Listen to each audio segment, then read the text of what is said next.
जय श्री कृष्णा। राधे राधे दोस्तों, आज मैं आप सभी भक्तों को लड्डू गोपाल की आश्चर्य कर देने वाली, दिल को छू लेने वाली बिल्कुल सत्य लीला कथा सुनाऊंगी, जिसे सुनकर आपका प्रेम, आपका विश्वास अपने ठाकुर जी के प्रति प्रगाढ़ हो जाएगा। दोस्तों, आज के युग में हमारे लड्डू गोपाल की सेवा, उनके भक्तों की संख्या हमारे भारत में ही नहीं, देश विदेश में भी बढ़ती जा रही है और हम सभी भक्त अपने लड्डू गोपाल की सेवा बड़े प्रेम भाव से करते हैं और अपने लड्डू गोपाल के साथ कोई ना कोई रिश्ता जोड़ लेते हैं। जब हम अपने ठाकुर जी की सेवा किसी रिश्ते के साथ करते हैं तो हमारे ठाकुर जी, हमारे लड्डू गोपाल भी हमारे साथ उसी रिश्ते में बंध जाते हैं और उसी रिश्ते के साथ हमारे लड्डू गोपाल जी हमारे साथ नटखट लीलाएं करते हैं और अपने प्यारे भक्तों को अपने होने की अनुभूति कराते हैं। दोस्तों, आज की लीला कथा बहुत ही सुंदर और भाव विभोर कर देने वाली है। इस लीला कथा को बड़े प्रेम, बड़े भाव से सुनिएगा।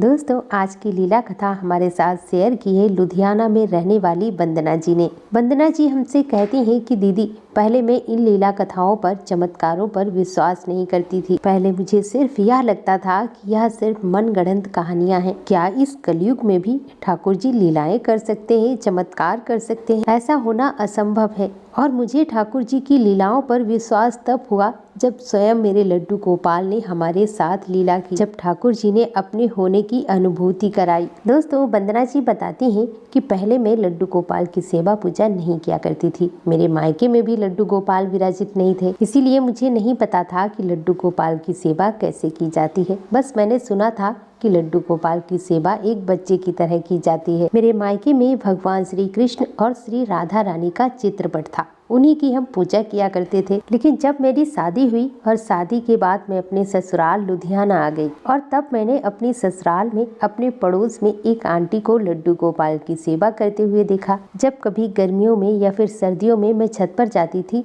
तो वह लड्डू गोपाल के वस्त्र सुखाने के लिए छत पर आती थी और वह कभी कभी सर्दियों में अपने लड्डू गोपाल को ऊपर घुमाने भी लेकर आती थी। उनके लड्डू गोपाल काफी बड़े थे, 21 नंबर के उनके लड्डू गोपाल थे, जो देखने में बहुत सुंदर लगते थे। जब कभी भी मैं छत पर जाती तो उनके लड्डू गोपाल को देखकर मुझे बहुत खुशी होती। मुझे उनके लड्डू गोपाल बहुत सुंदर लगते। अब धीरे धीरे मेरे मन में भी ये भाव आने लगे कि मैं भी अपने घर पर एक सुंदर से लड्डू गोपाल लेकर आऊं और उनकी सेवा पूजा करूं।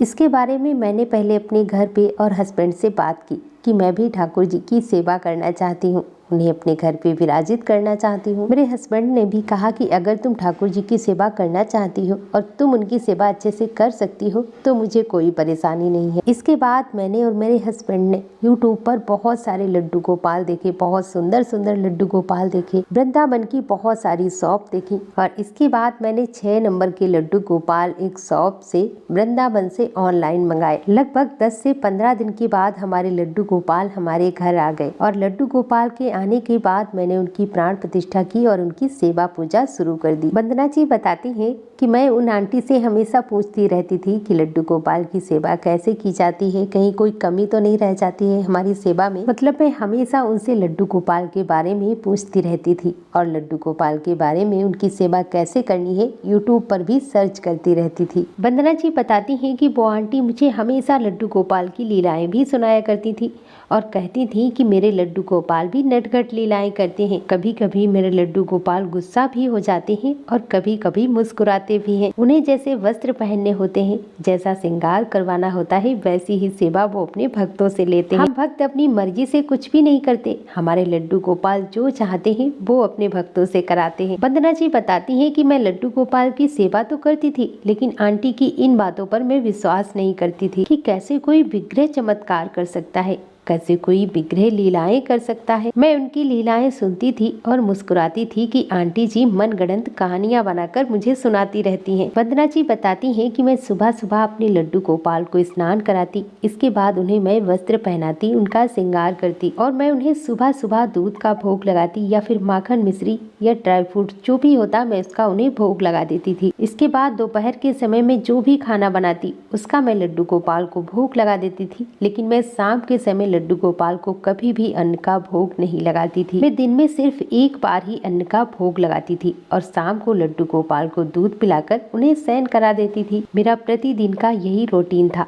मैं ऐसे ही लड्डू गोपाल की सेवा किया करती थी। धीरे धीरे ऐसे ही समय बीत रहा था होली का पर्व आने वाला था। तभी मेरी पड़ोस वाली आंटी मुझसे कहती हैं कि बेटा, मैंने तो अपने लड्डू गोपाल के लिए ऑनलाइन बाल्टी और पिचकारी मंगाई है। तुम भी तो लड्डू गोपाल की सेवा करती हो ना, क्या तुम लड्डू गोपाल के लिए बाल्टी और पिचकारी नहीं मंगाओगी? तभी मैंने उनसे कहा कि नहीं आंटी, हम लड्डू गोपाल के लिए कोई बाल्टी पिचकारी नहीं मंगाएंगे। लड्डू गोपाल थोड़ी ना रंग खेलते हैं, ये तो सिर्फ दिखावा है। लड्डू गोपाल कहीं रंग खेलते हैं भला? मुझे फालतू में इतने पैसे नहीं खर्च करने। मैं सिर्फ लड्डू गोपाल के लिए होली पर एक ड्रेस लेकर आऊंगी और कुछ भी नहीं। बताती हैं वंदना जी कि आंटी ने मुझसे बहुत कहा कि ठाकुर जी के लिए पिचकारी और बाल्टी मंगा लो। ठाकुर जी को रंग खेलना बहुत पसंद है, लड्डू गोपाल को होली बहुत पसंद है। लेकिन मैंने उनकी बात नहीं मानी। मैंने उनसे कहा कि अगर तुम्हें मंगाना है तो तुम मंगा लो, मुझे कुछ भी नहीं मंगाना। और मैंने अपने लड्डू गोपाल के लिए पिचकारी और बाल्टी नहीं मंगाई। ऐसे ही 3-4 दिन और बीत गए।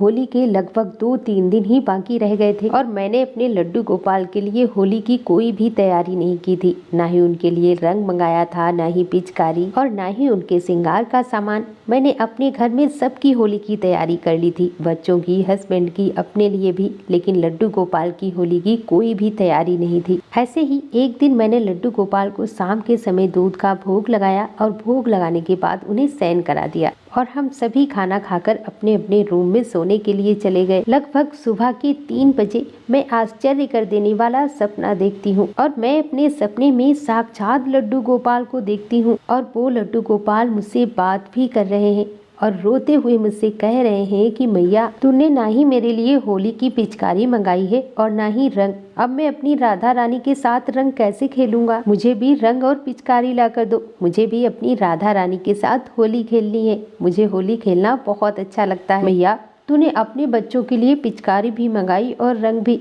मेरे लिए कुछ भी नहीं मंगाया। मुझे भी रंग ला कर दो। बताती हैं वंदना जी कि लड्डू गोपाल मुझसे यह सारी बातें कह ही रहे थे कि तभी अचानक से मेरी आंख खुल जाती है और मैं आश्चर्य रह जाती हूँ। मैं सोचने लगती हूँ, क्या सच में लड्डू गोपाल भी रंग खेलते हैं? क्या सच में हमारे घर में लड्डू गोपाल साक्षात है? वंदना जी बताती है कि जब सुबह हुई तब मैंने इस सपने के बारे में अपने हस्बैंड को बताया और फिर मैंने आंटी वाली बात भी अपने हस्बैंड को बताई। मेरे हस्बैंड कहने लगे कि हाँ, आंटी सही कह रही थी, लड्डू गोपाल साक्षात होते हैं। वो भगवान श्री कृष्ण के बाल स्वरूप हैं और वैसे भी भगवान श्री कृष्ण को होली खेलना बहुत पसंद है। शायद इसीलिए लड्डू गोपाल ने तुम्हें स्वप्न में दर्शन दिए हैं और तुमसे वह भी पिचकारी और रंग मांग रहे हैं कि उन्हें भी रंग खेलना है। वंदना जी बताती हैं कि इस स्वप्न के बाद मुझे विश्वास हो गया था कि सच में लड्डू गोपाल साक्षात होते हैं और वह अपने भक्तों के साथ लीलाएं भी करते हैं। सब लोग सच ही कहते हैं कि उनके लड्डू गोपाल स्वप्न में उन्हें दर्शन देते हैं। मैं तो कभी इन चीजों पर विश्वास ही नहीं करती थी, लेकिन उस दिन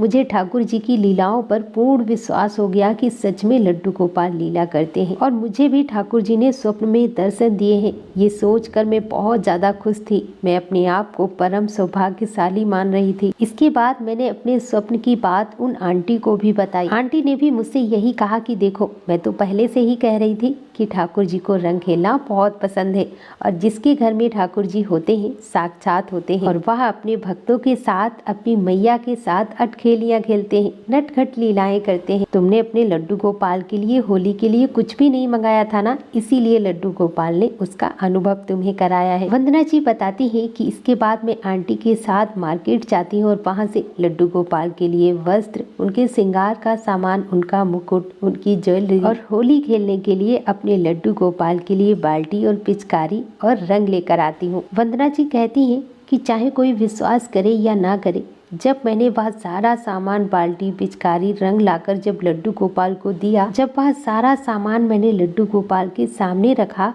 तो मुझे उनके श्री मुख को देखकर यह अनुभव हुआ जैसे मेरे लड्डू गोपाल जी मुस्कुरा रहे हों। मेरे लड्डू गोपाल जी सारी सामग्री पाकर बहुत खुश थे और इस घटना के बाद मैं भी यह अच्छे से समझ चुकी थी कि लड्डू गोपाल जी साक्षात हैं। मेरे घर पे अनंत ब्रह्मांड के मालिक भगवान श्री कृष्ण के बाल स्वरूप श्री लड्डू गोपाल साक्षात विराजित है और इस घटना के बाद मैं अपने लड्डू गोपाल का और भी अच्छे से ध्यान रखने लगी। अब हमारे घर में सुबह, शाम, दोपहर जो कुछ भी बनता है, सबसे पहले हम ठाकुर जी को भोग लगाते हैं और हमारे हस्बैंड जो भी बाहर से लेकर आते हैं उसे सबसे पहले हम अपने लड्डू गोपाल को ही अर्पण करते हैं। वंदना जी, आपका बहुत बहुत धन्यवाद जो इतनी अद्भुत लीला कथा आपने हमारे साथ शेयर की, जिसे मैं अपने चैनल के माध्यम से बाकी सभी भक्तों तक पहुंचा पाई। दोस्तों, अपना प्यार और साथ ऐसे ही बनाए रखना। दोस्तों, अगर आपके लड्डू गोपाल भी लीलाएं करते हैं, चमत्कार करते हैं, उसका अनुभव आपको हुआ है तो आप हमारे साथ शेयर कर सकते हैं। और दोस्तों,